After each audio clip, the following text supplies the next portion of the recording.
They say blood is thicker than water, but those words rarely prepare the heart for betrayal by the people who share that blood. It's a phrase offered as comfort, as a promise, but too often, it becomes a sentence, one that binds the soul to guilt, silence, and invisible suffering.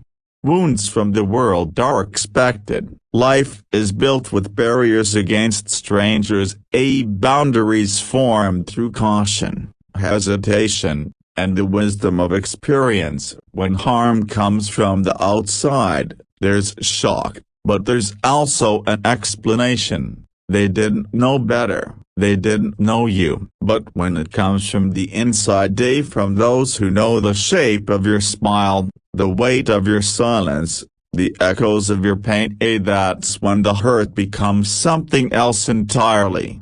There is no armor for family. There are no walls. Trust isn't earned, it's inherited. And that is why the betrayal cuts so deep. Because it doesn't come with warning. It doesn't come with distance. It comes disguised as concern, cloaked in familiarity, hidden behind eyes that once looked at you with love. The blow lands when the guard is down, and it lands hard. It's not the shouting that leaves the longest scars, it's the silence, the coldness, the looks that say, "You're not enough," without ever using the words. It's the casual dismissal of dreams, the subtle rejection of identity, the refusal to acknowledge growth. It's hearing your truth and watching them shrug. It's watching love become conditional. The deepest pain isn't loud. It doesn't explode, it seeps.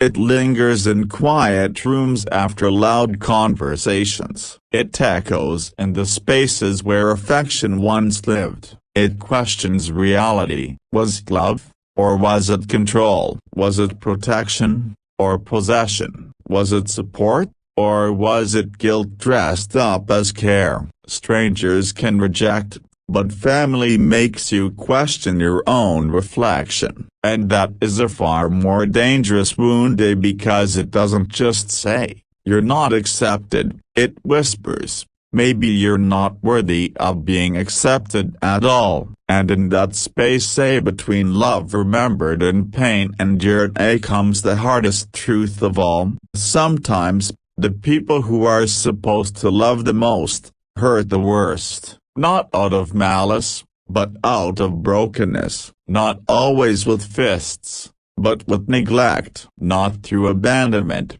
but through manipulation. And then comes the guilt of feeling hurt by those who meant well, the shame of needing distance from those who gave life, or raised you, or stood beside you in moments of triumph. The world has no space for that pain. It tells you to forgive, to forget, to keep the peace. But peace without truth is just a pause in the war. There is a kind of loneliness that exists even in a full house. It's the loneliness of not being seen, truly seen, of being surrounded by people who know your history but deny your humanity, who speak of love but act in fear, pride, or control. And the worst part, society defends them, culture excuses them, religion sometimes sanctifies them. They're your family, it says, as if biology should outweigh well-being. But pain is pain, and no matter who delivers it. And when it comes from the ones who were supposed to be safe,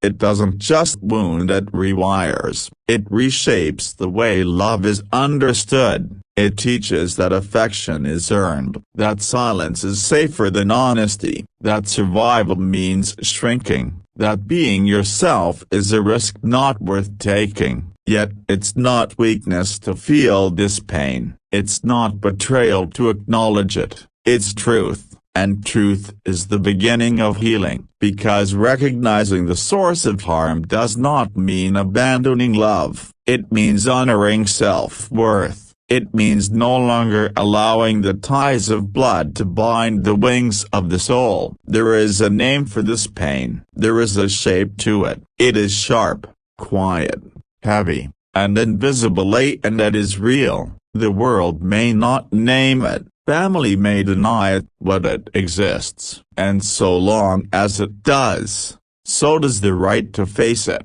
Not with vengeance, but with clarity. Not with rage, but with resolve. Because sometimes, the deepest betrayal comes not from enemies, but from those who once held your hand and forgot how tightly they gripped your heart. But pain, no matter how deeply it's rooted, does not get the final word. There comes a moment, quiet but unshakable, when clarity replaces confusion. When the weight that's been carried for years suddenly feels less like duty and more like damage. When the patterns begin to reveal themselves. And in that moment, even through trembling hands or tear-stained silence, a decision forms: enough. Because love does not justify harm, loyalty does not mean silence, and forgiveness is not a synonym for enduring cycles that corrode the soul. The truth is this: not all family is chosen, but boundaries can be. Blood may connect, but it does not control. And if the hands that once held you now push you down, you are allowed to step back. Not out of bitterness, but out of self-respect. Not to punish, but to preserve. The world may not understand. It may call it rebellion. It may say, "But they raised you." It may label the pain as ingratitude, the healing as distance, the truth as disrespect. But the world does not carry the weight. The world does not hear the words behind closed doors, feel the chill in a house that should be warm, or wake up with the ache of being unseen in a place called home.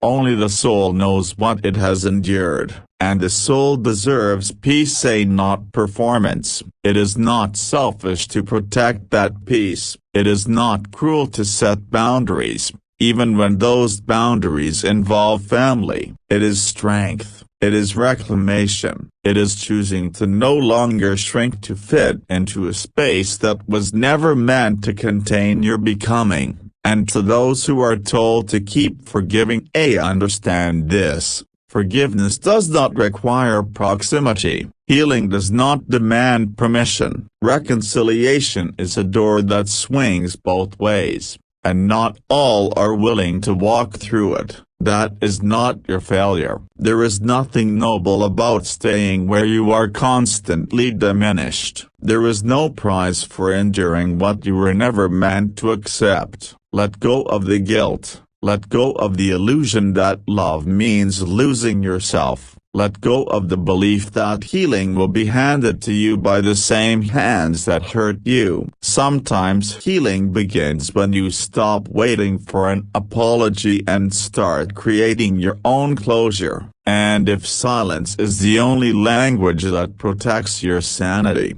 speak it fluently. If distance is the only safety, honor it with courage. If breaking the cycle means breaking your heart one last time, then let it break, and watch what grows in its place. Because you are not here to be tolerated. You are not here to be a mirror for someone else's denial. You are not here to be a version of yourself that is easier to love. You are here to be whole. So choose peace, even if it means walking alone for a while. Choose dignity, even if your voice shakes when you first use it. Choose truth, even if it makes others uncomfortable. Choose healing, even if it comes at the cost of familiar faces. You owe no one your suffering. You do not have to set yourself on fire to keep others warm. You do not need to prove your pain to deserve protection from it. This is the call. Rise from what broke you. Untangle your worth from their words. Reclaim the power that was quietly taken when you were too young, too soft, too loyal to question it. Stand in your truth, even if your knees tremble, because peace is not given by others, it is chosen by you, and today you choose you.